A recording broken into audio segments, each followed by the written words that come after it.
Hello friends, welcome to Bhairava view 786. இன்னைக்கு நம்ம பார்க்க போகிறது சகல பிரச்சனைகளையும் தீர்க்கக்கூடிய ஆஞ்சநேயர் வழிபாடு எப்படி பண்ணணும் அப்படின்றத பார்க்க போகிறோம். ஒவ்வொருடைய வாழ்க்கையில் ஏதாவது ஒரு ரூபத்தில் பிரச்சனை ஏதாவது இருக்க தான் செய்யும். அந்த பிரச்சனையிலிருந்து நம்ம வெளிவரதுக்கான முயற்சிகளை நம்ம எடுத்துக்கிட்டே இருக்கும். ஒரு சிலருங்களுக்கு பொருளாதார சம்மந்தப்பட்ட பிரச்சனைகள் இருக்கலாம், ஒரு சிலருங்களுக்கு எதனா ஒரு உடல்நிலை சம்மந்தப்பட்ட பிரச்சனைகள் இருக்கலாம். அந்த மாதிரி ஒவ்வொருத்தவங்களுக்கும் ஒரு சில பிரச்சனைகள் இருக்க தான் செய்யும். அதிலிருந்து நம்ம எப்படி மீண்டு வரோம் அப்படின்றது தான் அதற்கான முக்கியத்துவம் இருக்கு.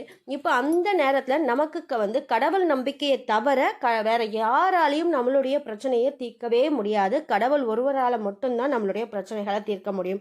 அப்படி எந்த பூஜையும் செஞ்சு உங்களுக்கு பிரச்சனை தீரலை அப்படின்னு நினைக்கிறவங்க நம்ம ஆஞ்சநேயர் வழிபாடு செய்யும் பொழுது நமக்கு பலன்கள் விரைவாக கிடைக்கும் அப்படின்றது இருக்கு.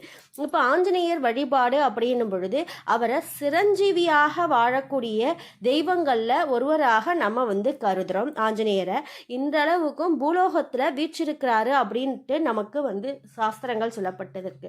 ஆஞ்சநேயர் கண்டிப்பாக பூலோகத்துல வலம் வந்துகிட்டு இருக்காரு அப்படின்றதுக்கான சான்றுகளும் இருக்கு. எப்படி ராம நாமம் ஒலிக்கக்கூடிய இடத்துல நான் இருப்பேன் அப்படின்றத அனுமன் அதை வைகுண்டத்தில் போய் கூட சொல்லலை, பூலோகத்தில் வீற்றிருக்கக்கூடிய நம்மள மாதிரியான மக்களுக்காக அந்த வார்த்தையே சொல்லியிருக்கார். ராமநாமம் ஒழிக்கக்கூடிய இடத்துல நான் தோன்றுவேன் அப்படின்றத அனுமன் சொல்லியிருக்கார். அதை நம்மளுக்காக கொடுத்த ஒரு வர பிரசாதமாக நம்மளுடைய சாஸ்திரத்தில் குறிக்கப்பட்டிருக்கு. இப்போ இந்த ஆஞ்சநேயர் வழிபாடை எந்த ஒரு வழிபாடை எடுத்துக்கிட்டாலும் எல்லாரும் கேட்கக்கூடியது ஒரு 10 நாள் செய்யணுமா, 20 நாள் செய்யணுமா, 48 நாள் செய்யணுமா, 108 நாள் செய்யணுமா அப்படின்ட்டு. என்னை பொறுத்த வரைக்கும் எந்த ஒரு வழிபாட்டுக்குமே அந்த மாதிரியான ஒரு ரெஸ்ட்ரிக்ஷன் வச்சுக்காதீங்க. உங்களுக்கு எந்த அளவுக்கு அந்த வழிபாடுகள் செய்ய முடியணும் அப்படின்னு தோணுதோ அந்த அளவுக்கு அந்த வழிபாடுகளை செய்யுங்க. அந்த தெய்வத்தை நீங்கள் சரணாகதி அடையுங்க. அப்படின்னும் பொழுதுதான் உங்களுக்கு பிரச்சனைகள் தீரும் அப்படின்ட்டு. ஒரு குறிப்பிட்ட தெய்வத்தை குறிப்பிட்ட காரணத்துக்காக வழிபடும் பொழுது உங்களுக்கு பிரச்சனைகள் முழுமையாக தீரவே தீராது. அதற்கு கொஞ்சம் டைம் எடுக்கும். அதற்கு நீங்கள் தொடர்ந்து அந்த வழிபாடுகளை செய்யணும். இப்போ எப்படின்னு பார்த்தா அனுமனுடைய வழிபாடு அப்படின்னு பார்த்தா சனிக்கிழமை அல்லது செவ்வாய்க்கிழமையில ஆரம்பிக்கிறது அப்படின்றது ரொம்ப சிறந்த பலன்களை கொடுக்கும். சனிக்கிழமையில நீங்கள் செய்யறதுக்கு தொடங்குறீங்க அப்படின்னா எல்லா சனிக்கிழமையும் நீங்கள் இந்த வழிபாடை செய்யலாம். இல்லை செவ்வாய்க்கிழமை செய்கிறீங்கன்னா எல்லா செவ்வாய்க்கிழமையும் போய் அனுமன் வழிபாடுகளை பண்ணுங்க. இல்லை என்னால் கோயிலுக்கு போக முடியலன்னாலும் சரி, வீட்டில் இருக்கக்கூடிய அனுமன் படம் வச்சுருந்தீங்கன்னா அங்கேயே நீங்கள் நான் சொல்லக்கூடிய அந்த வழிபாடை பண்ணலாம்.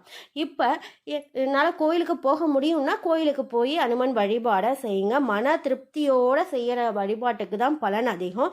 ஏற்கனவே அனுமனுக்கு 11 வெற்றிலை மாலையை போடும் பொழுது நமக்கு வேலை சம்பந்தப்பட்ட பிரச்சனைகள் அனைத்தும் தீரும் அப்படின்னு சொல்லியிருந்தேன். அந்த வரிசையில் அனுமனுடைய வழிபாடுகளை ரொம்ப முக்கியத்துவம் வாய்ந்தது அந்த செந்தூரம் அப்படின்ற அந்த ஒரு குங்குமம். அடுத்ததாக துளசி மாலை. இந்த ரெண்டையும் அன்றைய தினம் நம்ம பயன்படுத்தணும்.